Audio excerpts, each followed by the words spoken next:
কোটা বৈষম্য বিরোধী আন্দোলনের আজ এক দফা দাবিতে যাত্রাবাড়ি এলাকায় যে ত্রিমুখী সংঘর্ষ হচ্ছে তারই ধারাবাহিকতায় প্রচুর গোলাগুলি হচ্ছে। পুলিশ গুলিবর্ষণ করছে, যার কারণে সামনে আগানো যাচ্ছে না। ইতিমধ্যে প্রথম আলোর সূত্র মতে আমরা জানতে পেরেছি সারা বাংলাদেশে মোট 91 জন নিহত হয়েছেন। প্রচুর লোক এই আন্দোলনে নেমেছে। পুলিশ, ছাত্র, ছাত্রলীগের পাল্টাপাল্টি ধাওয়া হচ্ছে। আমি মনে করি এখানে ত্রিমুখী সংঘর্ষ না, চতুর্মুখী সংঘর্ষ হচ্ছে। একদল হচ্ছে সাধারণ জনগণ যারা ছাত্রদের সাথে আছে, আর কিছু আছে ছাত্রলীগের সাথে। যান চলাচল বন্ধ।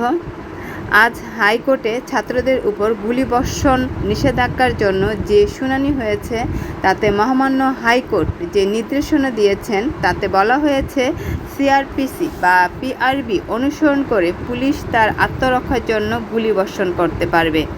ছাত্রদের পক্ষে করা রিটটি খারিজ হয়ে গেছে। সংঘর্ষের স্থান ছেড়ে সামনের দিকে এগোচ্ছি। পুরো রাস্তা ফাঁকা। কিছুটার সামনেই আওয়ামী সমর্থক লোকজন স্লোগান দিচ্ছেন বসে, তুমি কে আমি কে, বাঙালি বাঙালি। শেখ হাসিনার বাংলায় রাজাকারের ঠাঁই নাই। সামনে দিয়ে একদল হেঁটে যাচ্ছে মিছিল করতে করতে। আজ থেকে অনির্দিষ্টকালের জন্য কারফিউ, সেই সাথে সকল অফিস, আদালত, ব্যাংক সমূহ বন্ধ থাকবে। তবে এই আন্দোলনে আপাময় জনসাধারণ অংশগ্রহণ করেছে সাধারণ ছাত্র সমাজের সাথে।